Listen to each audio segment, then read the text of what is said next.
வணக்கம். காஞ்சிகேசன் பேசுகிறேன். எப்படி இருக்குங்க மழை? காஞ்சிபுரத்தில் மழை நிற்கலைங்க, இன்னும் பெஞ்சிட்டு தான் இருக்குது. எங்கேயும் வெளியே போகாமல் இல்லை. என்னென்னோ ஐடியா பண்ணோம்.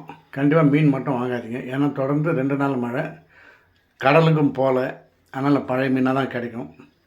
இது மீன்காரன் கோச்சிக்காதீங்க. ஏன்னா மீன் வாங்கி தான் ஆகணுன்றதும் வாங்காதீங்க. கொஞ்சம் கருவாடு மாதிரி வாங்கிக்கோங்க, அதான் விஷயம். நான் வாங்கலை. அதனால் ஒரு டாக்டர் ஃப்ரெண்டு சொன்னார், மீன்லாம் இன்றைக்கி எதுவும் வாங்க. நான் பொதுவாக மழை காலத்தில் மீன் வாங்க மாட்டேன், அதான் விஷயம்.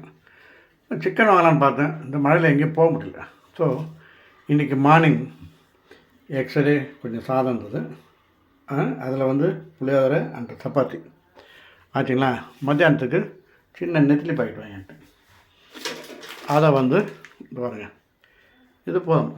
நெத்திலி பாக்கெட் இதுக்கும் சாம்பார் வச்சுட்டா அழகாக இருக்கும். சிம்பிளாக என்ன பண்ணால், மழையில் எங்கேயும் போகாதீங்க. அங்கங்கே நிறைய தண்ணி இருக்குது, கேர்ஃபுல்லாக இருங்க.